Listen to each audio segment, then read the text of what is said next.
So let's begin, Professor Huo, with the theme of this year's Boao Forum. It seems that finding new dynamics and new visions is crucial for shaping Asia's future. Now, how would you define these dynamics and visions, and to what extent will they help shape Asia's future? Okay, dynamics means change or changes. Visions means directions.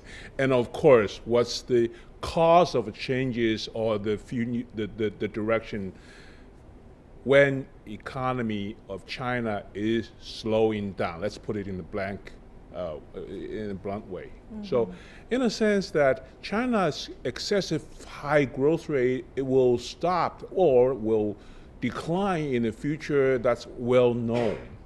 But then what is not well known is when the economy is slowing down, what's the consequence of China with respect to other countries, and this is the Boao Forum's focus.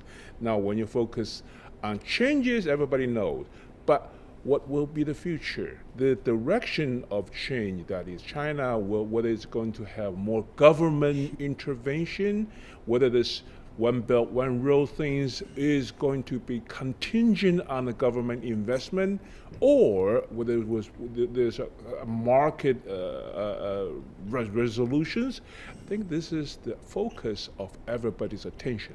Right, and let's turn to Professor Xiao there. What do you think will be the new breakthroughs for Asia? I think for Asia, the population is more than 60%, and also the GDP is also now more than 50%. And the population means that our innovation is actually by people. So there are great potentials, in innovation and in market development. And also Asia actually has very uneven development. And China, of course, has been very successful in the past 30 years, but the other countries like India and other countries still has a lot of catching up potentials.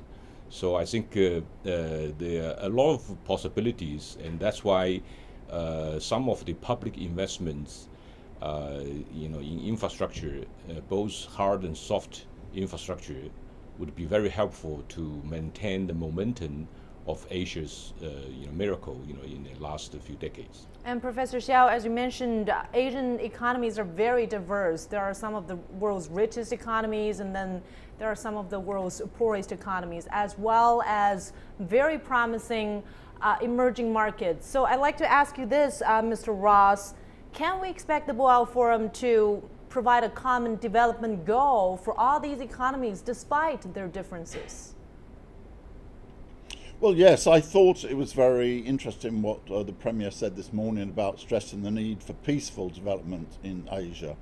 I think this is because that really is the key condition. I think the big geopolitical and geoeconomic situation is that the centre of growth in Asia is moving from very East Asia, which is basically China plus Japan, with South Korea there as well, really to South and East Asia. The big new development that's taking place in Asia is the very much speeding up of the Indian economy. So this means that looking to the south and also looking to Southeast Asia, which is between China and economy, is going to be very crucial.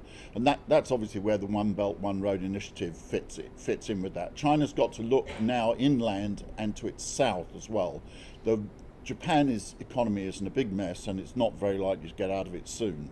So it's become a rather passive factor in the situation. From the point of view of growth, it's doing all sorts of things politically, but they won't impact the region greatly economically.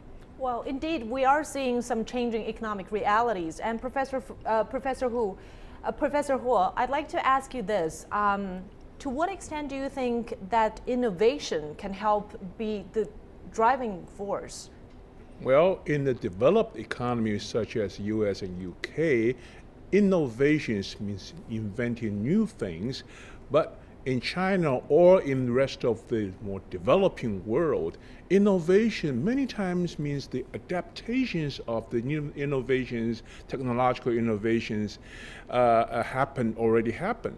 So in a sense that still we have very incomplete market. So the market is not so sophisticated in adapting all these innovations with respect to the highest degrees. Oh, how to get the rest of the economy to be catching up with the developed world, and with the innovation help from them. I think with respect to our own economies, we do need our own innovation in a very special ways. Of course, we cannot reinvent Apple, we cannot reinvent Microsoft, but we can do with Xiaomi. Right. Do you think that Asian economies are well prepared to embrace innovation and to really create this ecosystem for the emergence of new ideas? It's going to be pretty tough. I mean, innovation is not just doing like this. You need hundreds of years accumulating information and probably human capital. And at the same time, even though that world media is paying a lot of attention to the Boao Forum for Asia, there are concerns that a lot of the things that Premier Li Keqiang said today at the opening ceremony has been heard before. They say there's no new information from this speech. However, Premier Li was trying to send this message of reassurances to the world. So how would you respond to these concerns? Oh, well, I think every year with some catching points. I think for this year, I'm more sort of hopeful hearing Li Keqiang saying that we're going to maintain at least 7.5% growth, 6.5% growth rate GDP for next 5 years, which is an official guarantee from the Chinese government. Now, when I was talking to experts, foreign experts, say in the U.S., they were always asking me whether it's going to hard landing, and then in a way, they're really asking whether Chinese growth rate is going to fall below 6% or 5%. Now, I'm glad to hear that Li Keqiang is reassuring the rest of, say, China and the world that China is going to keep a moderately high growth rate. And Professor Xiao, how important do you think this sense of confidence is in assuring world investors? I mean, Premier Li was not only confident about the Chinese growth, but also Asia's prospect as a whole. Well, I think Premier Li clearly trying to send a message that China not only is carrying out structural reforms for long-term growth, but also are ready to provide short-term stabilizations so that the Chinese growth will be reasonably stable, because China is really essential to global growth stability. And also China now is trying very hard to help its neighbors, through One Belt, One Road and other initiatives, so that the entire region, the Asia really is the growth engine for the global economy. So I think the Asia is essential for global growth stability, because Europe, Japan, and even America, their growth rate are very limited because they are already an advanced economy. But Asia, as I said before, they are diverse economies, so there are potentials for capacity cooperation, and also for learning from each other, and also for working together to prevent potential financial instabilities. So I think there are a lot of things Asia can do together to lay the foundation for global growth. Now let's get some Western perspectives. Mr. Ross, when Western investors look at Asian economies or Chinese economies in particular, what exactly are they looking for? What kind of competitive edge are they looking for? Well, at China now, they're looking at a new thing, which is they used to see China as a basis from which to export. But now they see it's the rapid development of China's internal market. I agree with very much that the crucial figure that was at the recent National People's Congress is not the 6.5%, 7% for this year, which is significant, of course.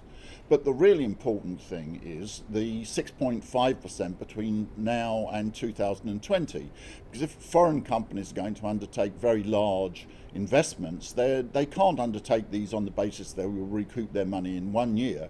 They need to have stability for market, and 6.5% market growth is in an economy the size of China, is the largest in the world. Actually, inward investment into China last year was highest in the world. That's slightly a freak. It was due to one big deal into the US. So normally, the absence of one deal into the US, sorry. But normally China will be second place after the US, and there's no sign of inward investment into China turning down. What they want to know is the stability and what approximate high or medium to high growth rate China will have over a 5-year period, and that's what they're getting out of the NPC and out of the Boao Forum. And when we look at the GDP figure, maybe it's more important to look at the composition of the GDP. For example, is consumption taking a higher percentage of the GDP of the economic growth? Yes. What are your views on this, Professor? Sure. China used to be the investment share of the GDP is close to 50%. Now it's coming down 46, 45%. But I'm still hoping that figure could be slowing down to 40%. Now remember that when you have less investment, usually that will be translating into less consumption and less others, including trade. So how to maintain the compositional balance? You need to reduce investment, but at the same time increasing consumption and keeping the 6.5%. That would take almost a tremendous amount of effort from the government trying to invent something, trying to do more business with the rest of the world, well, as with respect to some labor. And of course, this One Belt, One Road that's going to be a really exciting initiative, growth engine for China as well as others. And that is a lot of participants, they really care about it. And at the same time, Professor, let's not forget the significance of the emerging economies. I mean, they make up 30% of the global economy last year. So how important, Professor Xiao, will it be to further integrate these emerging economies? Well, the emerging economy are definitely the future engine of growth for the global economy, because largely because the population, are large, and also they are going through a very rapid urbanization process, and they can benefit from the advanced economies, technology development, and the infrastructures which are emerging in China and in other places can be replicated very quickly, and that would support very active, dynamic private sector development, as we have seen, in China. Companies like Alibaba, Tencent, they actually developed based on very rapid development of internet infrastructure and also logistic, transportation infrastructures. So I think during right now the global economy are very slow, and that's why it is actually a good time to do some public investment to stimulate the global economy, and those public investments can later help to develop the private sector. And that experience which we have in China actually can apply to most emerging economies. Well, Professor Xiao mentions public investment. I'd like to add more on this. It seems that China has a huge savings account totaling about 5 trillion US dollars. And the government has been trying to find a good way to invest that money. And it seems that infrastructure is a good way for investment. And that's evident by China's efforts to establish the AIIB as well as the Belt and Road Initiative. So, Mr. Ross, I'd like to ask you this. Why infrastructure is important for China's investment, and what kind of benefits have it brought to countries that's been investing? It's because infrastructure aids all sections of the economy. Every single industry relies upon transport, communications, and so on. And it's not generally realized that actually China's infrastructure is very underdeveloped compared to the United States. To give you an example, if you take railway length per citizen, per person or per worker, in China it's only 7% of the United States. And people tend to look at the investment per year, but infrastructure has a life of 20, 30, in some cases 100 years. So the accumulated infrastructure stock of the United States or any advanced economy is much, much higher than China, and it will take China decades to catch up. But incidentally, I was also in charge of London's economic policy for 8 years, and that was one of the most developed economies in the entire world, city economies in the whole world. But they were obsessed with the question of infrastructure, because once you've got enough of one type of infrastructure, for example roads, you need another one, like the enormous expenditure which is going into ICT technology, intranet development, internet development, and these types of things. All that changes is you have new and more advanced infrastructure which is required in information technology, and that will go on for decades. Now, Professor Huo, do you think that infrastructure is actually the best way for China's overseas investment? Ooh, you got to be very careful. When I'm thinking about infrastructure, to me, it's sort of a scale economy argument. That you choose to build one road without anything else, it's not going to work.